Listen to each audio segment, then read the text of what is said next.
Assalamualaikum warahmatullahi wabarakatuh.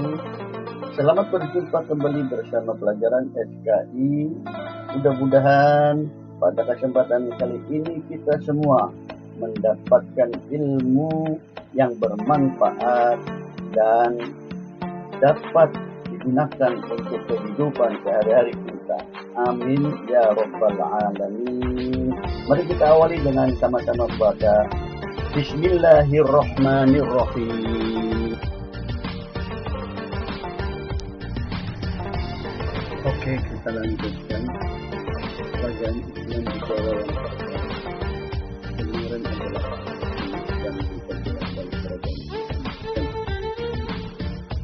Pada pembahasan kerajaan Islam Banten ini yang akan kita bahas adalah pertama sejarah berdirinya kerajaan Banten, kedua silsilah kerajaan Banten, ketiga peninggalan kerajaan Banten, keempat masa kejayaan kerajaan Banten, kelima masa produksi kerajaan Banten, dan yang keenam pendiri kerajaan Banten.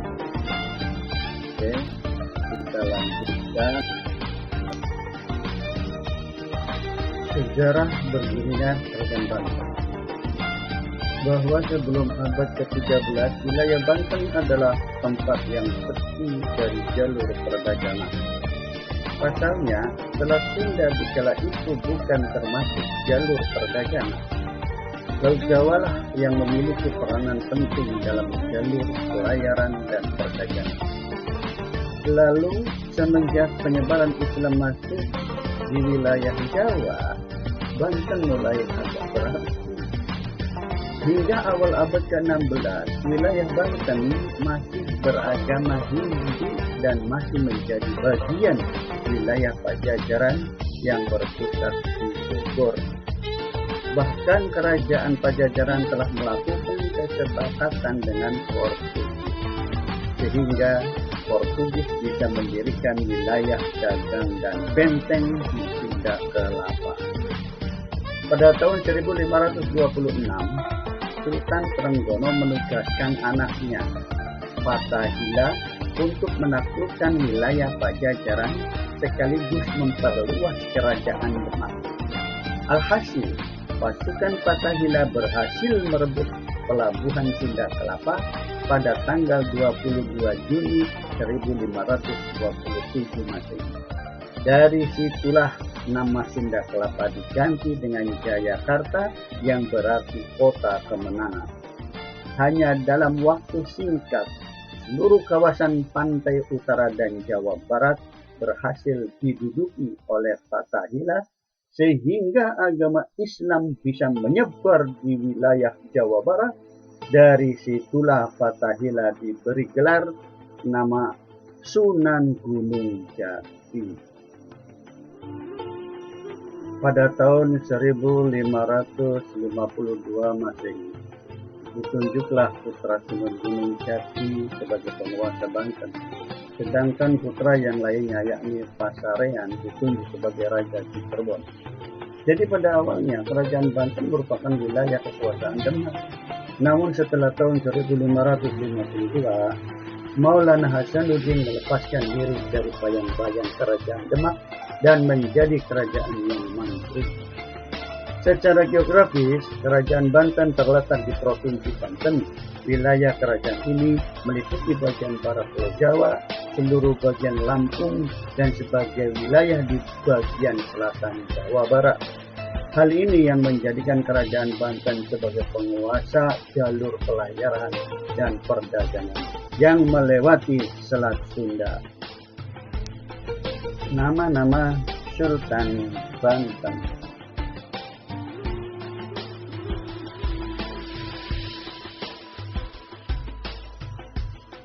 Silsilah atau keturunan kerajaan Banten yang berhasil menjadi raja.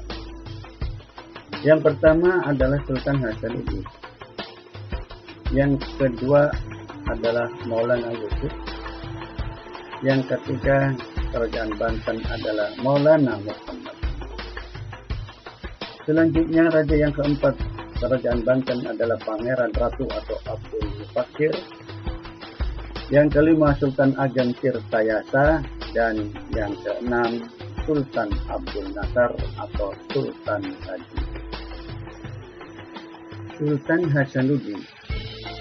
Beliau merupakan raja pertama Kerajaan Banten dan anak dari Sunan Gunung Jati.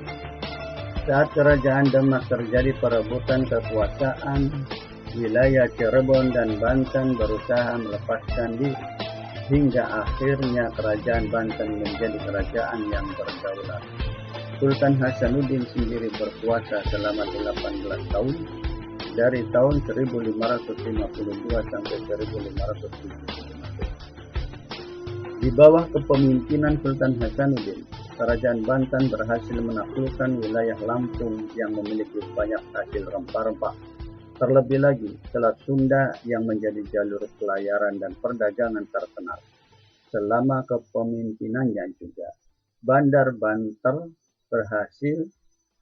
Banten berhasil menjadi bandar yang ramai dikunjungi oleh para dagar dari Ijaran, Venesia, dan Persia. Sultan Hasanuddin wafat pada tahun 1575. Kepenguasaan Kerajaan Banten kemudian digantikan oleh anaknya, Maulana Yusuf. Sultan yang kedua adalah Maulana Yusuf. Raja kedua Kerajaan Banten adalah Maulana Yusuf yang berkuasa dari tahun 1570 hingga 1580. Selama kepemimpinannya, Kerajaan Banten berhasil menundukkan Kerajaan Pajajaran yang berada di Papua. Bahkan beliau berhasil menurunkan Prabu Sedap yang merupakan raja Kerajaan Pajajaran.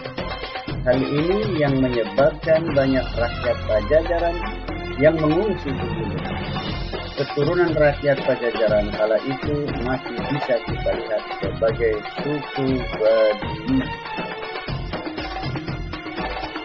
Raja yang ketiga adalah Maulana Muhammad.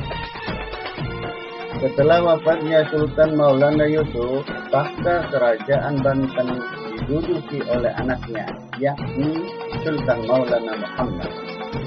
Namun saat beliau naik takhta masih dalam usia belia, yakni 9 tahun.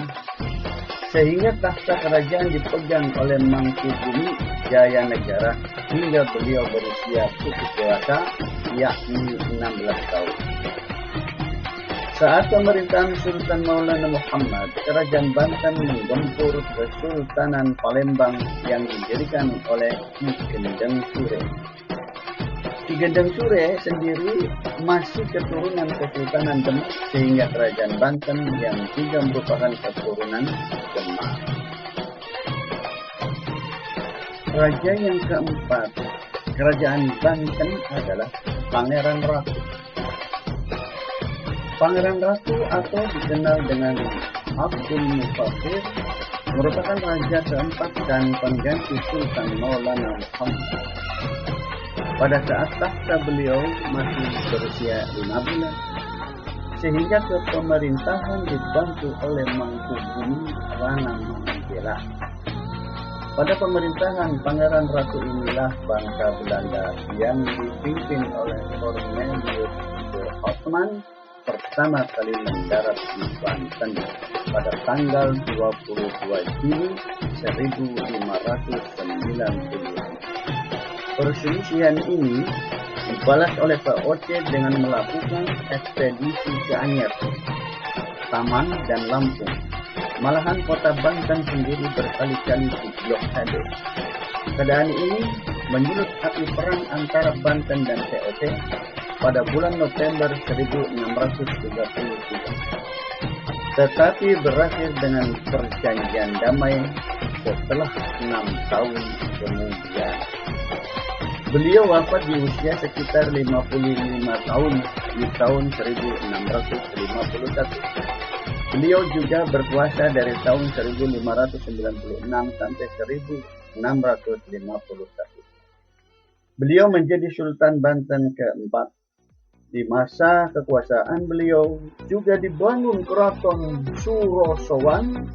Beliau dimakamkan di sebuah desa bernama Kenari di kota Serang. Sultan yang kelima Kerajaan Banten adalah Sultan Ageng Tirtayasa. Sepeninggalannya Pangeran Ratu, Kerajaan Banten diduduki oleh anaknya yaitu Sultan Ageng Tirtayasa. Dalam masa pemerintahan beliau inilah Kerajaan Banten mengalami kemajuan yang pesat. Bahkan Kerajaan Banten menjalin hubungan dengan negara luar seperti Mongol dan Turki. Walaupun begitu, beliau tidak mau bekerja sama dengan Belanda. Sultan yang keenam Kerajaan Banten adalah Sultan Abdul Nasser atau Sultan Haji. Sultan Abu Nasser Abdul Qahar atau Sayyidi Syekh Maulana Mansuruddin dikenal dengan Sultan Haji. Warga Banten akrab dengan panggilan Syekh Buyut Mansuruddin Sikadain Pandeglang Banten. Merupakan seorang sultan pada Kesultanan Banten, berkuasa di Banten dalam rentang waktu 1683 Masehi sampai 1687 Masehi. Raja terakhir Kerajaan Banten adalah Sultan Abu Nasser ini. Selama masa pemerintahan beliau masih bersikukuh tidak mau bekerja sama dengan Belanda. Sayangnya kekuasaan Belanda semakin kuat. Walhasil Kerajaan Banten menjadi runtuh. Untuk selanjutnya silakan baca daftar nama-nama Sultan Banten.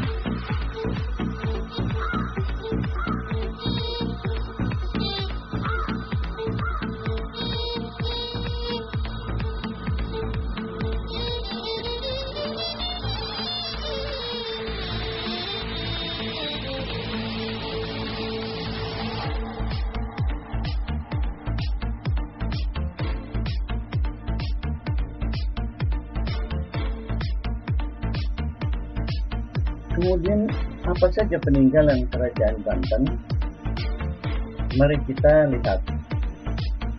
Kerajaan Banten peninggalannya adalah pertama Masjid Agung Banten, yang kedua Istana Keraton Kaibon, yang ketiga Istana Keraton Surosowan, yang keempat Banteng atau Benteng Silwi, yang kelima Danau Tasikardu, yang keenam Vihara Avalokiteshvara, dan yang ketujuh Meriam Siamuk.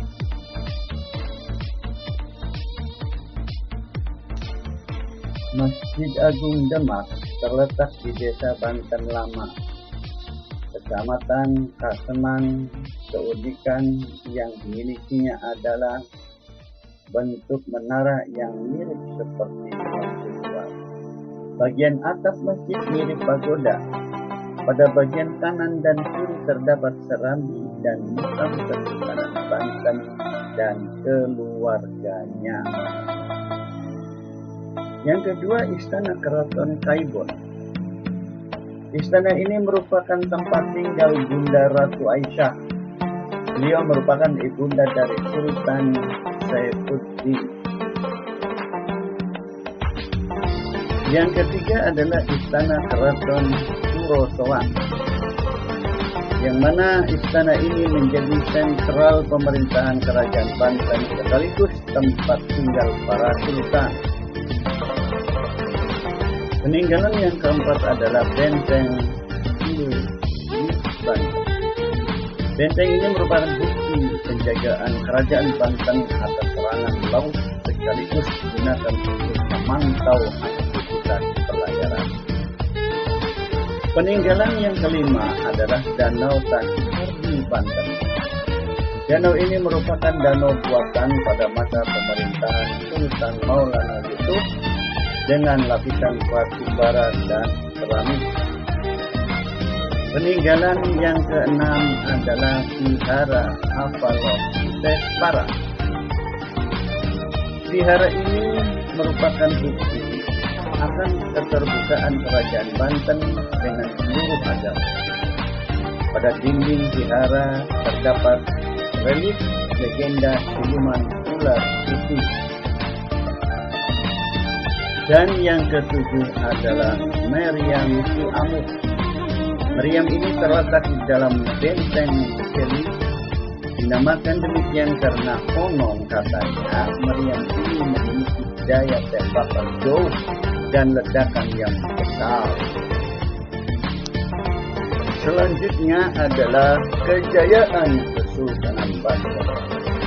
Oke, anak-anak semuanya, bahwa puncak kejayaan Kesultanan Banten ada pada masa pemerintahan Abu Bakr Abdul Fattah atau lebih dikenal dengan nama Sultan Ageng Tirtayasa.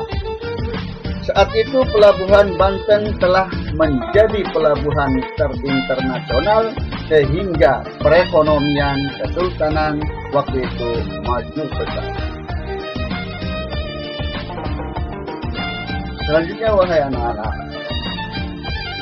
suatu pemerintahan atau kerajaan atau kekuasaan, di lain ada masa kejayaan, maka ada juga masa keruntuhan. Di sini masa keruntuhan kerajaan Banten akan dibahas. Bahwa masa kemunduran kerajaan Banten terjadi saat pemerintahan Sultan Ageng yang mengalami perselisihan dengan anaknya, Sultan Haji, atas perebutan kekuasaan. Hal ini yang mulai dimanfaatkan oleh VOC. VOC lebih memihak pada Sultan Haji, sehingga Sultan Ageng Tirtayasa harus pergi ke arah pedalaman Sunda bersama kedua anaknya, Pangeran Purbaya dan Syekh Yusuf. Tetapi pada tahun 1963, Sultan Ageng berhasil ditangkap dan dipenjara di Batavia, dilanjutkan dengan Syekh Yusuf pada 14 Desember dan Pangeran Purbaya yang menyerahkan diri.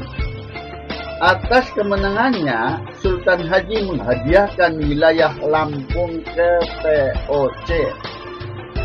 Setelah wafatnya Sultan Haji, Banten sepenuhnya dikuasai oleh Hindia Belanda, sehingga pengangkatan Sultan harus mendapat persetujuan Gubernur Jenderal Hindia Belanda.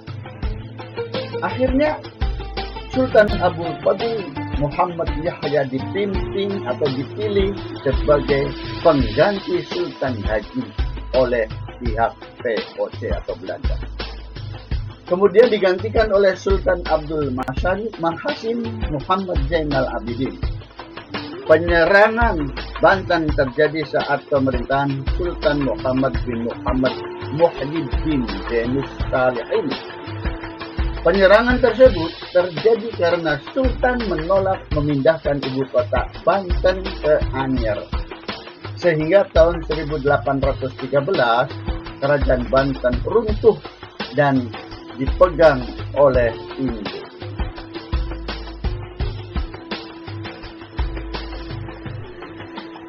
Alhamdulillahirabbil alamin. Pembahasan kerajaan Banten telah selesai.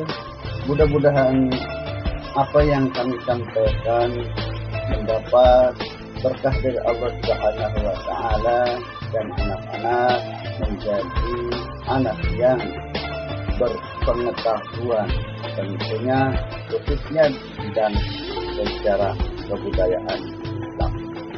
Tak seorang pun yang tak bisa, asalkan belajar dan komitmen atas belajarnya.